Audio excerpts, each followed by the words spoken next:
I found this. I don't know if you read the home buyers and sellers reports that come out. NAR just came out with the most recent one, and really not too bad. I mean, it looks like most people, sellers, are pretty satisfied with what we're doing. It looks like about 70%, somewhat satisfied 21%, and somewhat dissatisfied 7%, very dissatisfied 3%. So what that tells me is we're doing a good job, but about a third of the sellers that we're working with are not super impressed or not super satisfied. So something to keep in mind as we're working with our clients, that we want to kind of raise the bar and hopefully get good reviews from everybody. A little bit of humor before we get started. I always like to see these pictures in magazines, on the internet, or wherever you see what realtors do. You know, you see realtors having this really kind of smiley, fun interaction with people, and everybody is cooperating very well and having a good time. But here's what really happens when you're in real estate. So that's me on the left carrying my suitcase or my briefcase to work. So I thought I would just throw that in there because I don't think most people realize some of the things that we do go through. Okay, what are people really wanting today? And this again really applies to the pre-inspection, because you know, when I started in this business, things have changed so much. I think people were really more about communicating and not being in such a big rush to get things done. Today, it's really all about time. Sellers want it to be easy. They want to know when we can get it done. They want to know what saves money. So today it's really kind of hurry up and go and get things done as quickly as possible. And doing the pre-inspection, you're going to see, hopefully will accomplish that. Okay, so there's objections, right, to doing pre-inspections. And so these are some of the things we want to try to overcome. I don't know, Michelle, was there a worksheet that we're able to give the class, or? Yep, we've got that out to everybody. Oh, okay, good. So on your worksheet, you know, feel free to fill in however and whatever you want to on there. If it helps you remember some things later on, you'll have that. But you know, cost is probably one of the biggest objections that sellers have about it. But again, I was telling Michelle earlier that when I present this to sellers, they don't really object to that if you explain it to them in the right way, okay? But initially, that's going to be something that they're going to be concerned about, is the cost. Okay, so they're going to hear things from other people, their neighbors, their friends, you know. Everybody's an expert in real estate, right? So they're going to say, well, you know, I was told just to let the buyer do it and not to worry about it, okay? A lot of sellers don't want known problems about their home. You know, we've all seen that. I'm sure you have too, where, you know, you have that seller who they want to list their house, but they don't really want to talk about the issues or condition of the property.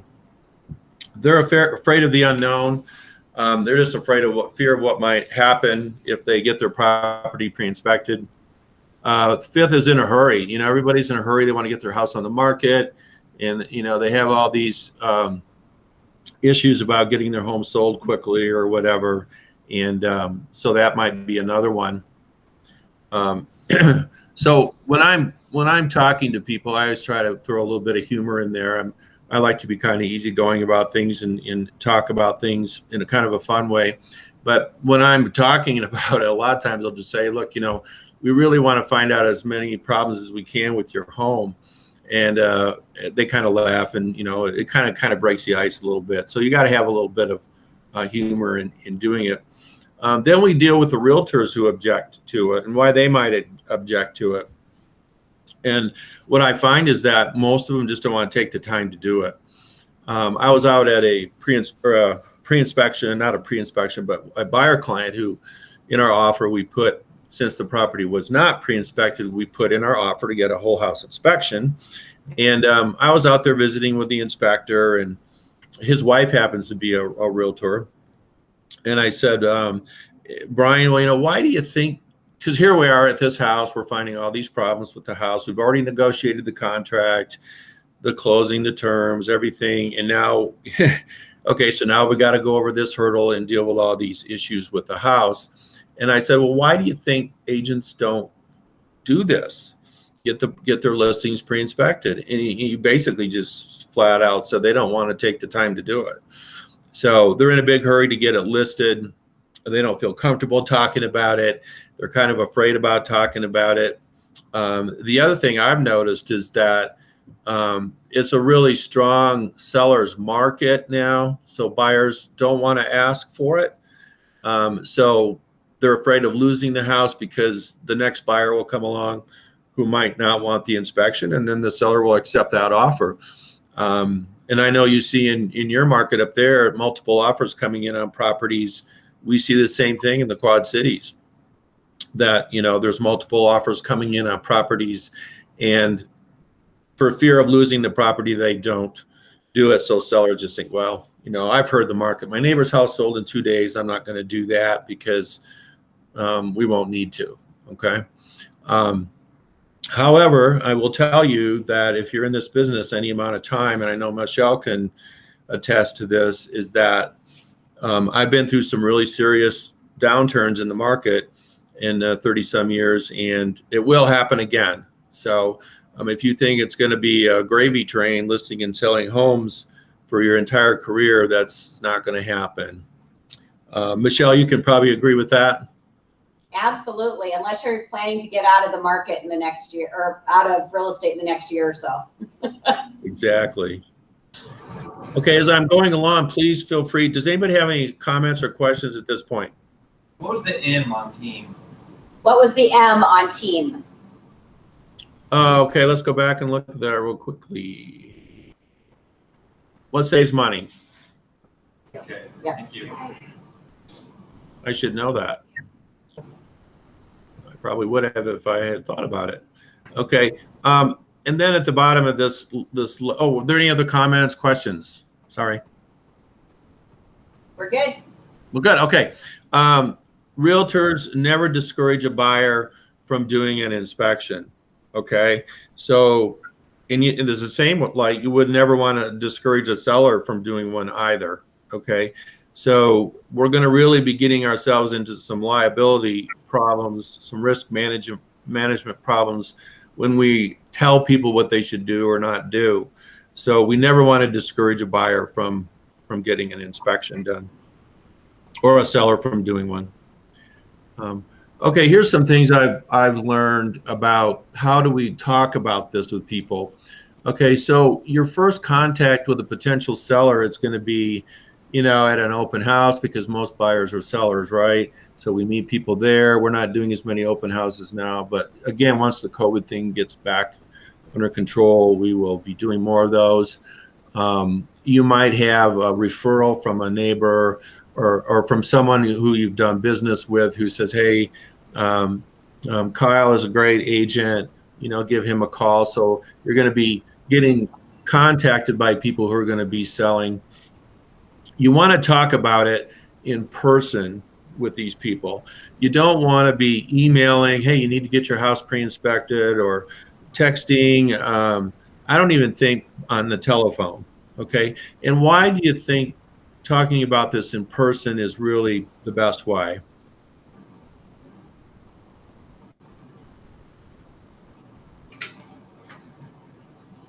We still need coffee here.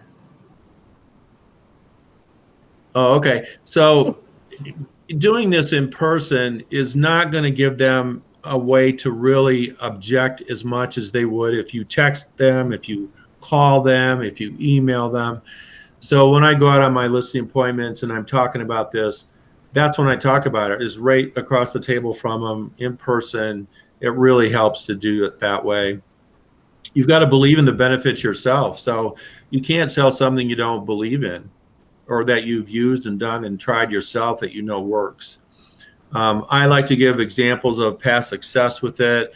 Oh, hey, I just sold this house at 123 Main Street. We had it pre-inspected. You wouldn't believe how quickly the transaction closed. We didn't have to deal with the septic issue because we had all that taken care of ahead of time.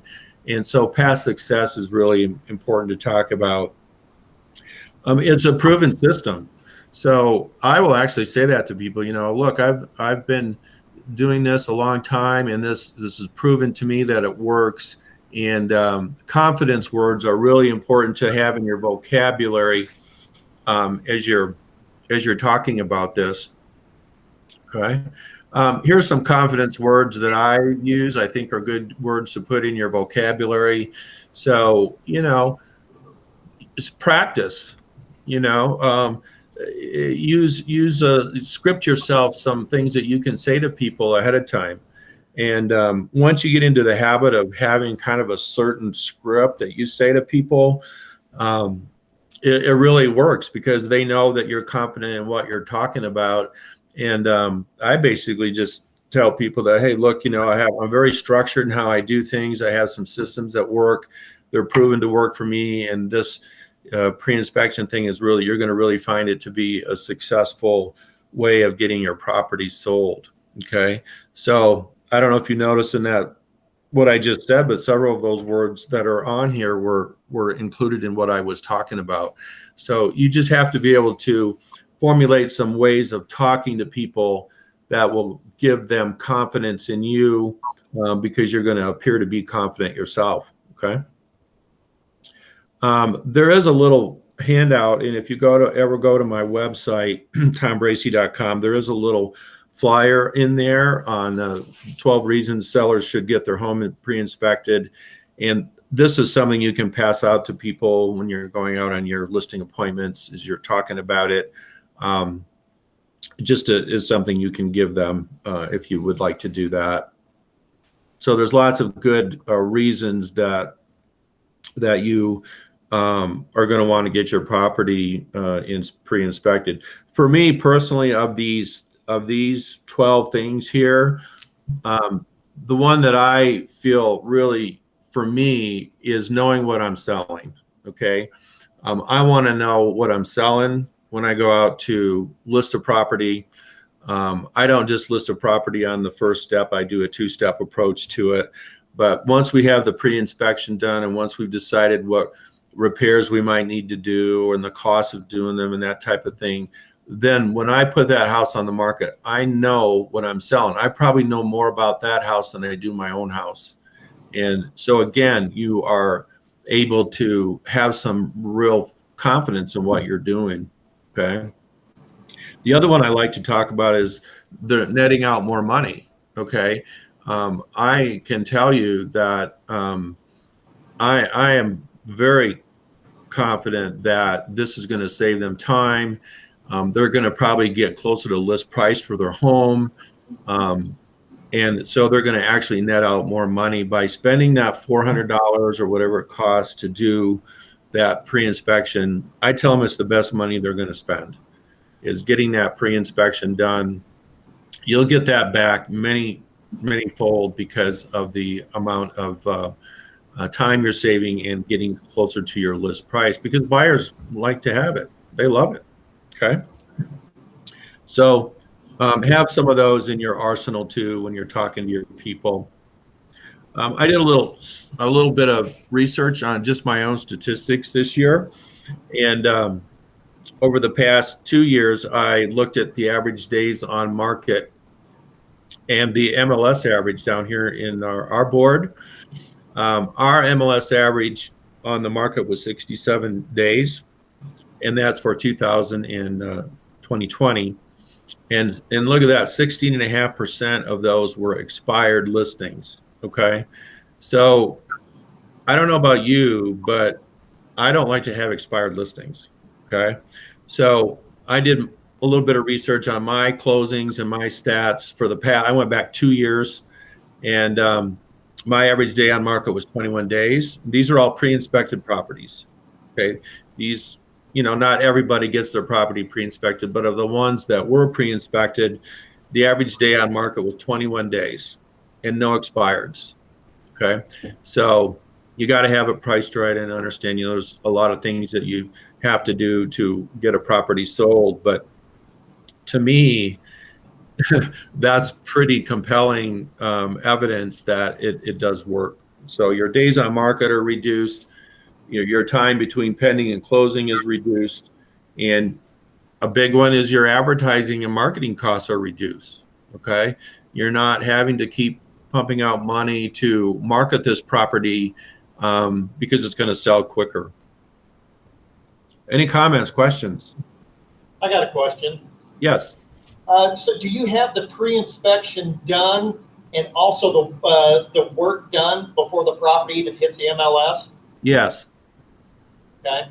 Yep. Do you have it to where you advertise that the home's been pre-inspected and then a buyer's agent comes in, writes an offer on it? Do you ever have it to where the buyer's agent still writes in their offer that they want to have the property inspected because maybe they didn't like the company that did the pre-inspection? Very rarely. Okay. I would say 99% of the time that the buyer agent likes the inspection. They don't want to have to spend money to get another one done. And I'm getting them done by professional people. So even though the seller has chosen, I give them recommendations on who to use. They've chosen that person, but I very rarely have buyer agents not accept that or not want to do that. To back up to your other question there about getting the repairs done ahead of time, that isn't always going to happen. I mean, I have the pre-inspection done, but maybe, for example, I'm going to give you a really good example later on about septic systems. I'm kind of a country boy. I grew up on a farm. I like selling rural property, so I'm dealing with septics all the time. And when we get a little bit further in the program here, I will talk to you about that. But not in every case is the repair done. I might have the estimate to knowing what it's going to cost to do it. But the disclosure of the information is really the most important thing. So naturally, you want to try to get as much of the repairs done as you can. But, I always give the seller the option because, depending on how much money they have, time they have, or whatever they want to put out into the property to get it on the market, it varies a lot. Some sellers are, hey, I'll put on the new roof, depending on the weather or whatever, or I'll do this or I'll do that. But not in every case is it done prior to the home going on the market. Okay. Does that answer your question? Absolutely, thanks. Okay, you bet. Do you put the re-inspection on the MLS, kind of like the seller's disclosure? Yeah, absolutely. I put so much stuff on the MLS. I mean, I'm getting off track a little bit, but I put the aerial photos from the county. I put the covenants. I put the pre-inspection. I put so much stuff on there that, I overload it with information. But yeah, it's all right there for them. Here's another thing that I don't know if you guys have this in your board, but we have come up, and this might be something you could address with your board. But we have what's called a coming soon form where you can actually list the property and then you have up to 30 days to get it pre-inspected or staged, or maybe they want to put in new carpet or do whatever they need to do, declutter it or whatever. So you have 30 days from the time you list it before it goes active. Do you guys have anything like that? Not in the Des Moines board. We do in the Central Iowa board, so just north of us, but not here in Des Moines. Boy, if anybody wants to approach your board on that to get something like that in, it is awesome. And again, you guys, I mean, I have used this coming soon form for this very reason, okay? Because I'm not going to lose the listing. Okay, we're going to list the property and then we're going to get it inspected and get it decluttered or wherever we need to do. I mean, how many times you go out on a listing appointment, the people want to sell their house, but they can't move.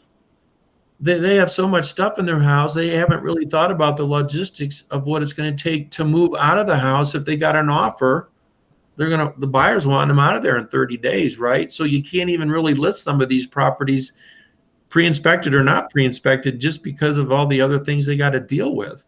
Okay. So in any event, this coming soon form, if you can get your board to maybe think about doing something like that, it really works great. Because again, if I'm out on a listing appointment and I can't list that property because it's not ready to sell, and in the meantime, the neighbor's talking to him, hey, I know so-and-so realtor, or I know this person FISBO'd their house, or da-da-da. You might go back out there the next time and they don't want you. So with this plan, you actually get the property listed, you're under contract. The only difference is that it doesn't go active on the market for 30 days. Okay.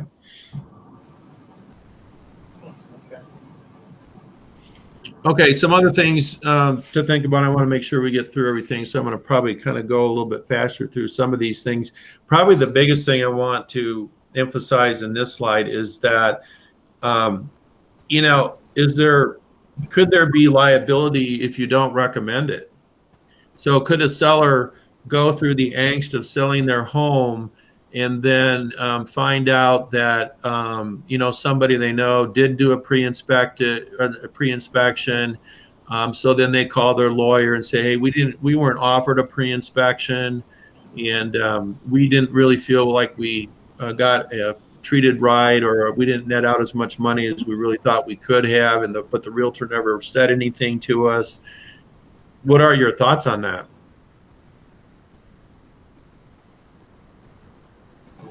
Anybody have any thoughts on that? Maybe still drinking coffee. So anyway, just some things to think about. Expectations. Okay. So I'm really big in expectations. I like to talk about what's going to happen, what I expect to happen, what do I expect from buyers, what I expect from my sellers. And I think it's really good to be talking about these things. Buyers, they don't necessarily expect everything to be perfect. They just expect things to be in reasonably good condition, right? So, and sometimes sellers don't want to deal with that. They just want to sell the property. They want to kind of just move on and just get it over with without really knowing what buyers are expecting out of a property. Okay. Accountability. I think accountability is a really big thing, because the pre-inspection really does create accountability for everybody. Okay.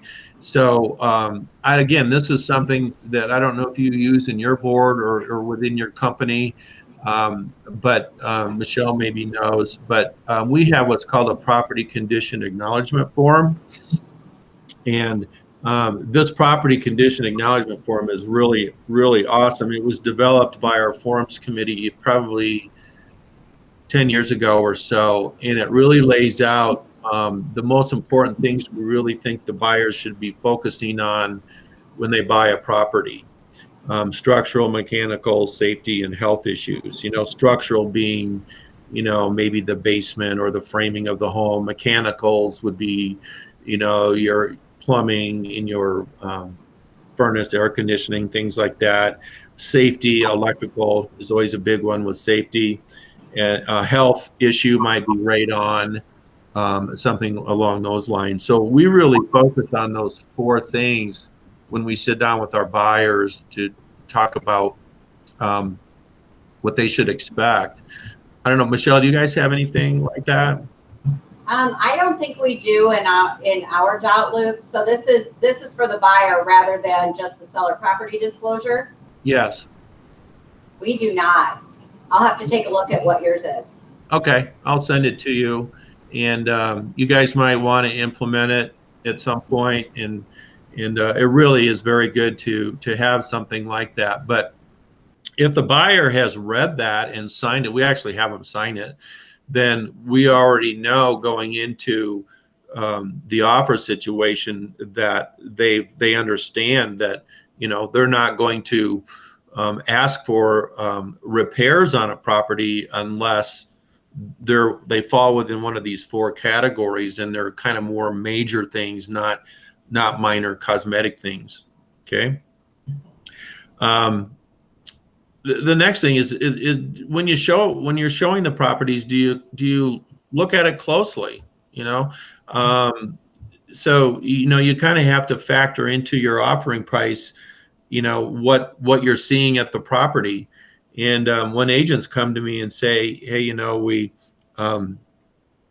we asked for this repair, but the seller didn't want to do it, and my first question to them is, well, did they see it when you showed the property to them? And a lot of times they don't remember, or they were in a big hurry and they didn't really see the entire property. So something to think about there. Did the buyer read all the inspection reports that were provided? If I do a pre-inspection on a property, did they read it? Did the agent give them a copy of it?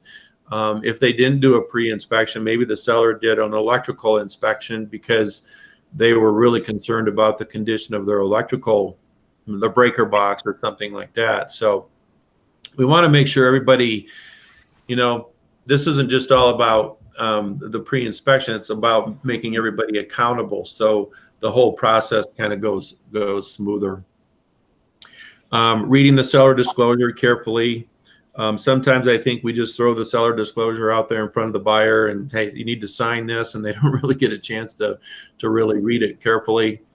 Home warranties can be discussed. Is the property marketed as is? Okay. And, sometimes the agents will put right in the remarks, property to be sold as is. So again, that is creating accountability. Everybody knows up front what was going to happen. Hey, Tom. Yes. We've been recommending with those additional inspections to make them actually an addendum to the seller property disclosure. So that Perfect. way we know that they've received it. We know that they've signed off on it. That's a great idea. I was talking to a home warranty guy the other day who works for I can't remember which company it is, and not that it matters, but you're going to have, with your pre-inspected properties, you're going to have fewer problems when there's claims after closing because it was pre-inspected. So the home warranty companies are a lot more willing to work with claims when they know that property was pre-inspected. So I thought that was interesting when I was talking to him about that. I want to just talk about as is for a second. This is probably one of the more confusing things that you see out there in real estate. The seller wants to sell as is. Well, what does that really mean? Basically, what I've been able to come down to with it is that they don't want to do anything. They don't want to have to repair anything.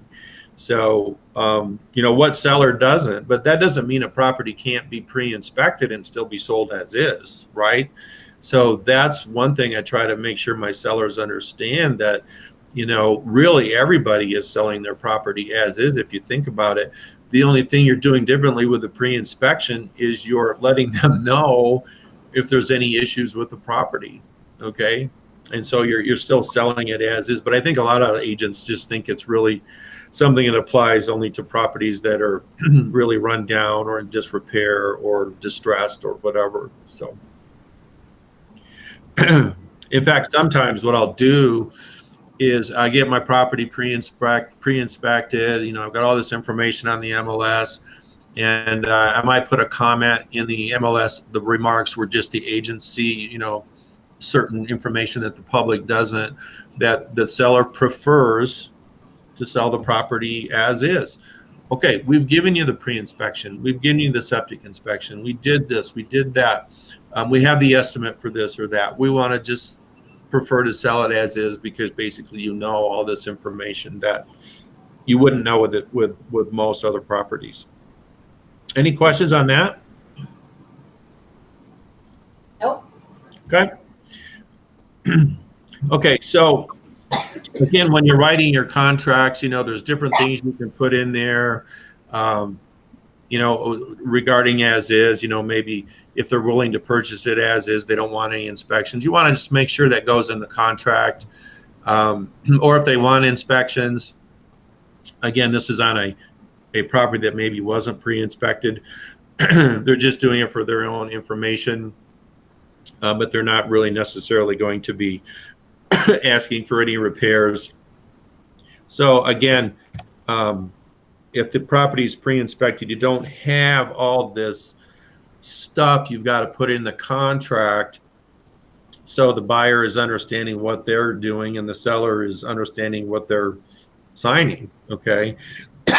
So, things that are, we want to make sure that the buyer is held responsible as much as the seller is. But again, you're going to really eliminate a lot of the confusion that goes into the contract by having the property pre-inspected. It's kind of my point there. Okay, so again, I don't know exactly how all your contracts are written. In our contracts down in the Quad Cities, we do cover inspections quite a bit because, again, most properties are not pre-inspected. So you have to sit down with the seller and you kind of go through a list of inspections that you can choose and pay for. But whole house inspections don't cover sewer laterals. They don't cover termites. They don't cover wells and water. They don't cover septics. They don't cover fireplaces. They don't cover any kind of mold, a mold issue. So again, those are things that you might need to put in your offer if you don't have a pre-inspection from that seller, that because again, they're not going to cover everything that's in a pre-inspection. Are these kind of what you see in your market, Michelle, as far as what is not put in a whole house inspection? Yeah, those are typically not in a whole house inspection for us, but we're fortunate that we don't have to line item every inspection. We just give an open-ended, you have so many days to perform whatever inspections that buyer chooses to perform. And I like that idea. I think ours probably are a little too, like you say, the line item there.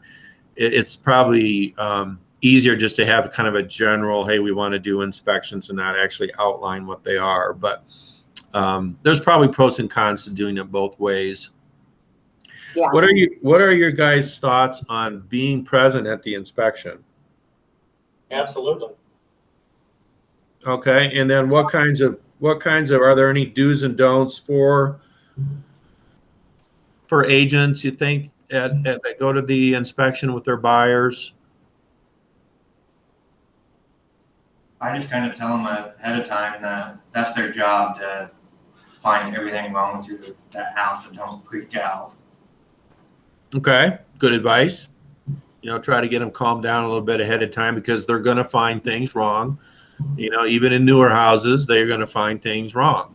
Okay, and that's what they're getting paid to do. Any other comments on being present at the inspection with your buyer?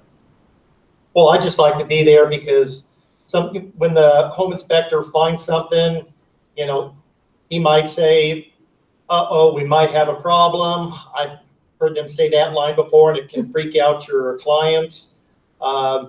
It's always good then for you as the agent to be there. Then you can kind of have a little open discussion between your clients and the inspector, saying, well, how do you feel like we can potentially resolve this situation? And maybe it's not as bad of an issue then when we address it right there at the time to get his input. Yeah, I find a lot of the inspectors are very calming people. They're not going to alarm or try to talk you out of you shouldn't really buy this house. You don't. They're very good at just kind of keeping things in perspective, and that's one thing I like about the buyer being there. As far as me being there with them, I don't. I might go at the very beginning, or I might go at the very end, because I do like to keep kind of my distance on that somewhat. I was in a broker manager class for the Illinois managing brokers, and just a couple of weeks ago, and they were very like, you don't want to be going around with the inspector and pointing out things. Okay, you want to let the inspector do his job, her job, and kind of just keep, you can maybe sit in the kitchen and wait or do whatever, but don't get super involved in the inspection process yourselves. And I kind of thought that was a good idea. Okay. Since I'm kind of the country boy, I'm dealing. How many of you dealt with septics before? Yeah. A few of you have. All Okay. of them. All of them. Okay. I mean, to me, a septic, I call it the monster from the deep. I mean, it is a total nightmare dealing with septics. And the thing with septics is that every seller that has one doesn't think there's anything wrong with their septic. Okay. And I don't care if the septic is 5 years old or 55 years old, there's probably something that is going to be amiss or wrong or needs whatever. You know, in Iowa, you all know that you can't transfer title unless you have it inspected and pumped. The inspection is good for 2 years. The pumping is good for 3 years. But in any event, you can't see. You don't know what's down there. The cost to cure is extremely expensive. And that's probably one of the first things out of my mouth when I go on an appointment in a rural property is, I mean, I've actually been on listing appointments where I've sold the property before, and I probably know more about the house than they do, but that septic has got to be looked at, and the ones that really hem-haw around about it and don't think there's anything wrong, they think that if their toilet flushes, that their septic is fine, and you really have to get that taken care of because, again, it's a very expensive thing to deal with there. I won't play this, but this is a little thing from the Andy Griffith Show where Barney bought his parents a septic for their anniversary. That was kind of funny. Anyway, when I retire, I'm going to write some books on septics just for fun. So there's so many. Yeah, it's just, I mean, I have seen everything you can imagine with septics. Here's what the seller says. We never had any problems with our septic. The owner thinks the county inspects the septic tank every year, which the county, nobody inspects septics unless they're, you know, a certified inspector, and they think that, well, the county tested the water that comes out of the septic, so that's an inspection. Of course, it's not. And the sludge, you know, I've walked through people's backyards and walked through sludge, and they don't think that, you know, you tell them, hey, you know, I think there's a problem with your septic because there's some sludge, I think, coming up above the ground, and they're like, oh no, that's not, you know, there's no problem. All kinds of things I'm sure you've heard. Oh, our septic tank was new in 1981. We had a brand new septic put in 40 years ago, right?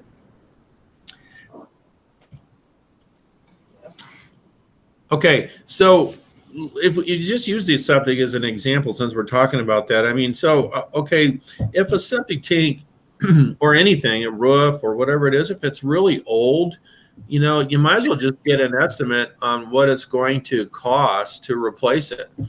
I mean, a roof is a good example too, where, you know, that's a $15,000 bill or a $10,000 bill or whatever it's going to be for these high dollar repairs. And what I'll do is I'll just say, okay, you know, let's get an estimate on the septic. Let's get somebody out to look at it. And, you know, if the septic tank's 50 years old, it might be basically okay, but really who wants to buy it? So you could say, okay, we got an estimate for $15,000 to put in a new septic. And so I list the property with price includes a new septic system. So I had one last year. It was $240,000. Price includes new septic system. So the seller was fine with that. They really are getting top dollar for their property because you're going to kind of factor that into your CMA when you're doing your CMA. If your CMA came out to 215 with an old septic system, and you can get a brand new one and raise the price, you know, to that a cost amount or maybe even a little bit more, the buyers are fine with it. The appraisers are fine with it. The lender's fine with it because it all gets done. You've already got the estimate. You know when you can line up the contractor to do it. You know, again, whether it be a roof or whether it be, you know, electrical upgrade or what it can be done. If you have all that done ahead of time, all the lender really cares is what? It gets done before closing. Okay. So you can have all that ready to go, get it done before the closing. I had an appraiser one time walk out to do the appraisal on the house, and he called me and he said, "What's this, all this digging up in the backyard?" And I said, "Well, we just put in a new septic system." So the problem was completely solved. There's no having to worry about it because it's already done. So everybody kind of is happy about that situation when you can create that win-win-win situation there. Okay. Any questions on that? What do you do? I had one where the septic got replaced right before closing, but they mound up the dirt when they're done, and so does the new buyers just have to deal with the yard at that point, or is there money involved for after it settles to fix the yard, or how do you usually go about That's a that? great question. Great question.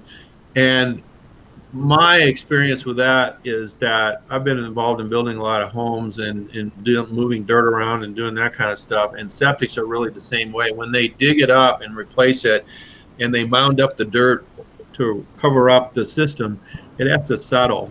So they're not going to recommend you do any seeding or grading or anything like that. That's why septic contractors don't do that. For the most part, they install the system, they put the dirt back. It looks terrible, looks messy, but the dirt needs to settle. And then, maybe in 6 months or when the weather permits, after several months have gone by, you can kind of grade and seed over that. But sellers just have to kind of be a little bit understanding about that.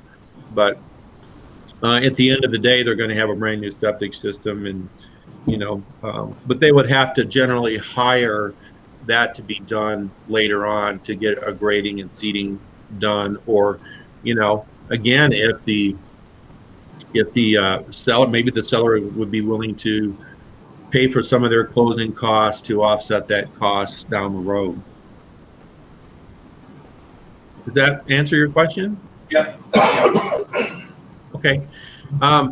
So good on that. I think you want to time the repair as close to the closing as possible so the invoice can be paid right out of the closing proceeds.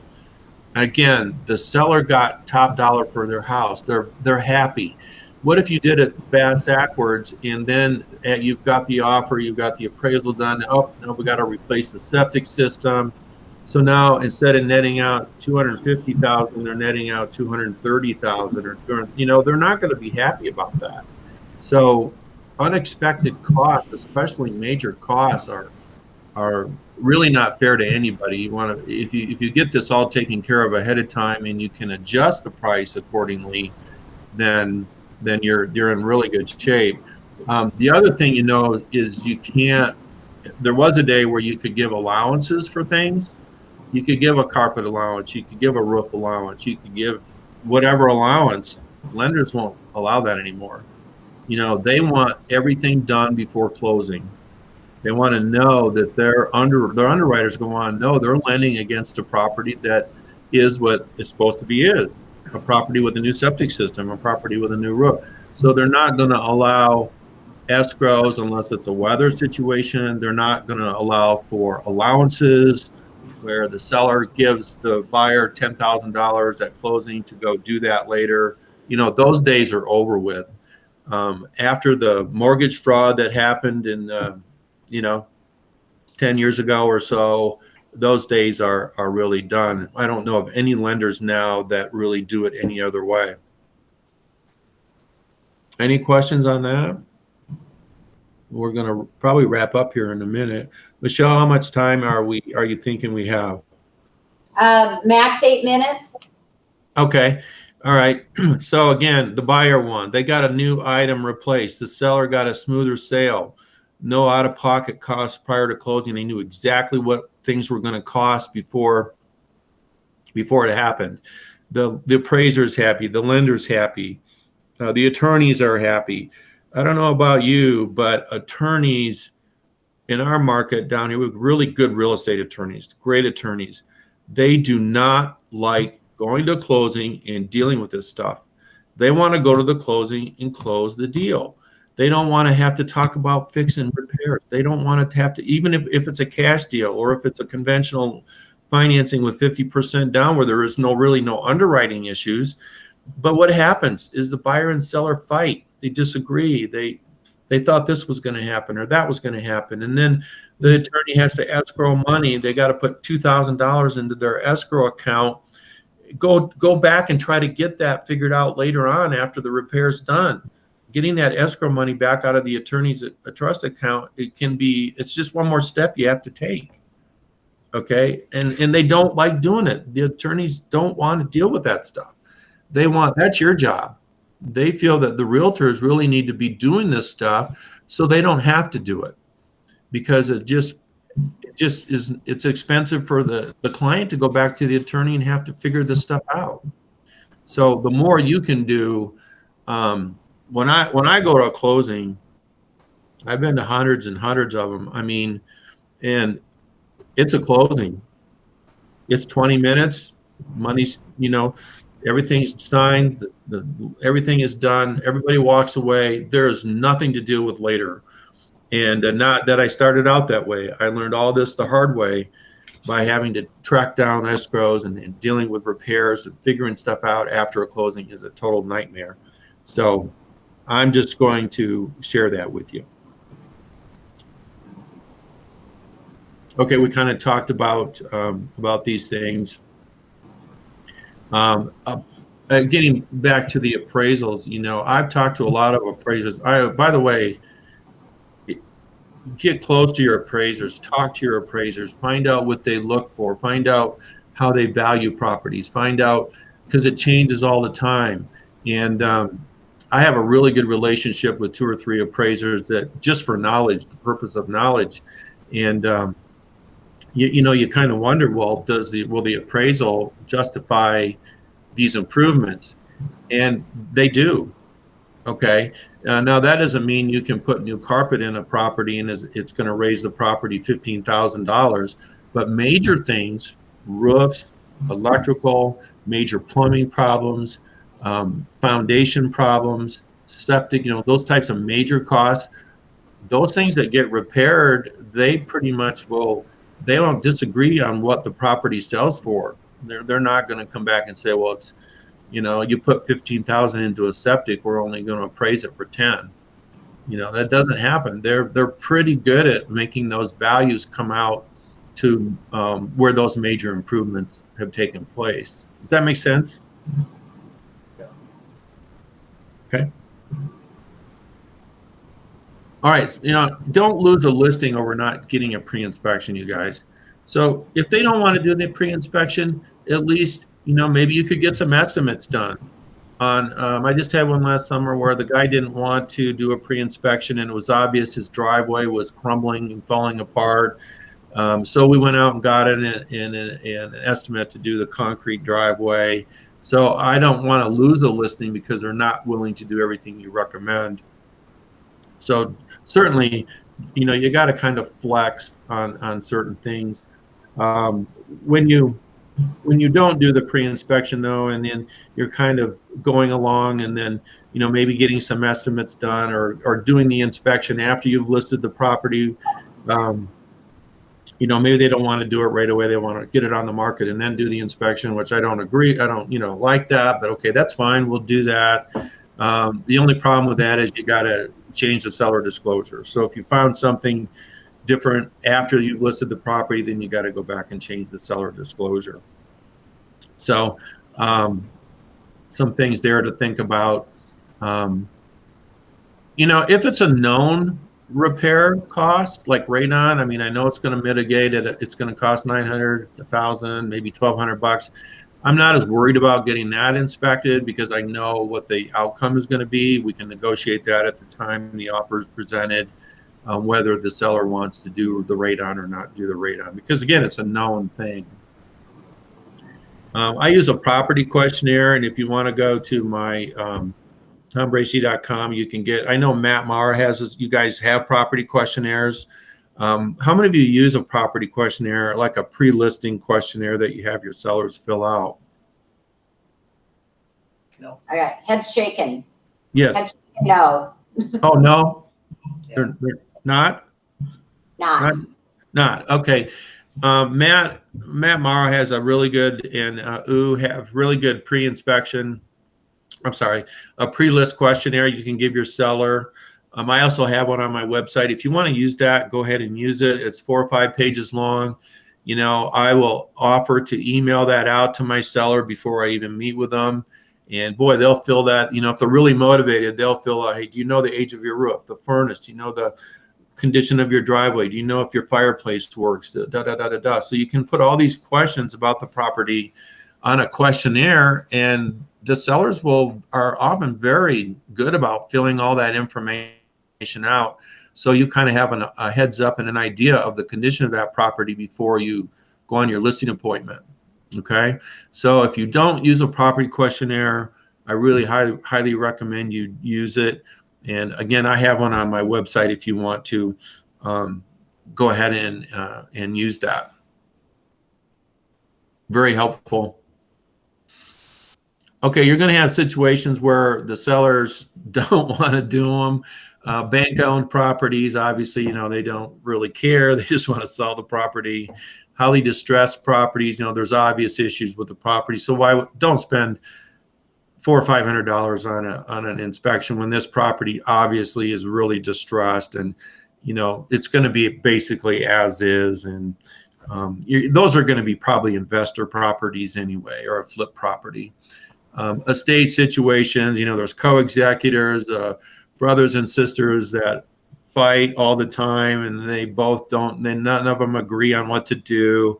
The parents have passed away, and so they're in charge of handling the estate.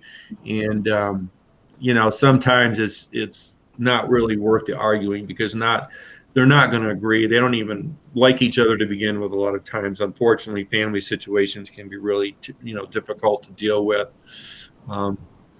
So if there's a court situation where there's a conservatorship or administrators involved, and you know, they just probably don't want to do it. They just want to sell the property and move on from there. Okay, so there's going to be cases where you don't use them. Okay, so pre-inspect, evaluate, estimate, negotiate, and close it. And boy, I mean, it takes a little bit of work to get it kind of lined up and figured out, but I can tell you, your properties are going to sell faster. They're going to sell full price. Everybody's going to be happy. And I've just had really good luck with that. I saw this in an attorney's office one time, and I wrote it down, and I use it all the time. And it's why is it there's never enough time to do things right, but there's always enough time to do them over. And I think that really says it all right there, that the preparation and the strategy takes a little bit of time. You do it, but you're not going to be doing anything over. It's going to get done, and you're going to actually end up saving more time in the long run. So any comments, questions? Were there any things that you felt you might try?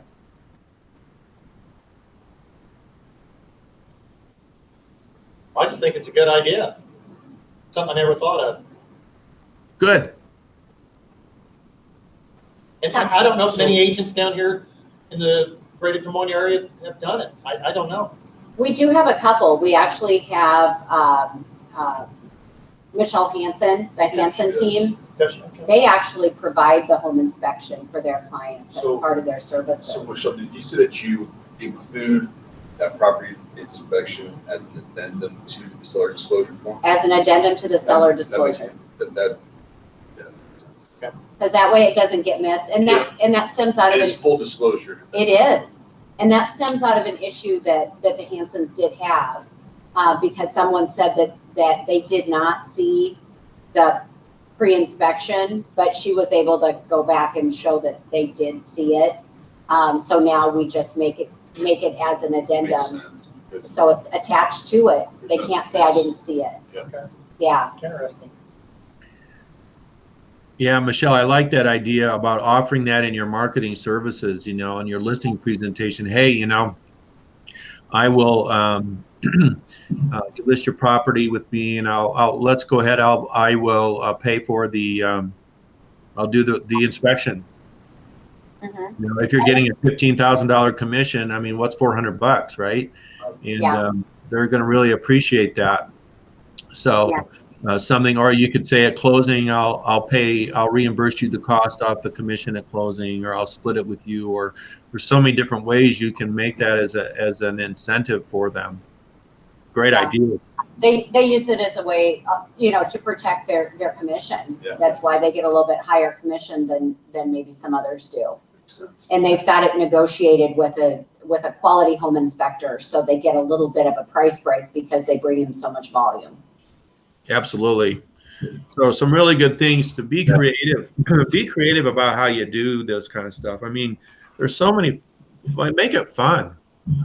You know, it doesn't have to be, oh my God, I don't want to talk about this. I mean, make it fun. Make it a positive thing. I mean, I literally have got it down to I'm not trying to blow my whistle or anything, but I was telling Michelle earlier, when I go into a presentation, I talk about these things. They're like, yeah, okay, yeah. I mean, they've already agreed to it. And you don't even have to finish your spiel with them. And they're already, call them, get it set up. And then I have agents telling me that they have terrible luck getting it across to people. And I'm like, you've got to have the right mindset, and you have to practice with yourself and how you're going to say things to people. And they will not disagree with you because it makes so much sense. You know, there's nothing about it that does not make sense or does not create a benefit for the seller. Okay. So if you want to go to my website and you go to Agent Resources, StonBracey.com, go to Agent Resources. There's a pre-list interview property questionnaire, and there's the 12 reasons to pre-inspect there. So I've got other things on there. I'm going to be adding more things to it. But those, if you want to use those, you're welcome to use them. Awesome. Well, thank you for taking time out from your grandbaby, Tom. We appreciate it. Well, it was nice talking to everybody, and have a good holiday and a good rest of the year, and have a really good 2021. We're going to get over 2020, so we're all going to have a good 2021. And take care, okay? Yep. Thanks, Tom. Have a great vacation. You too. Thanks. Thank you. You're welcome.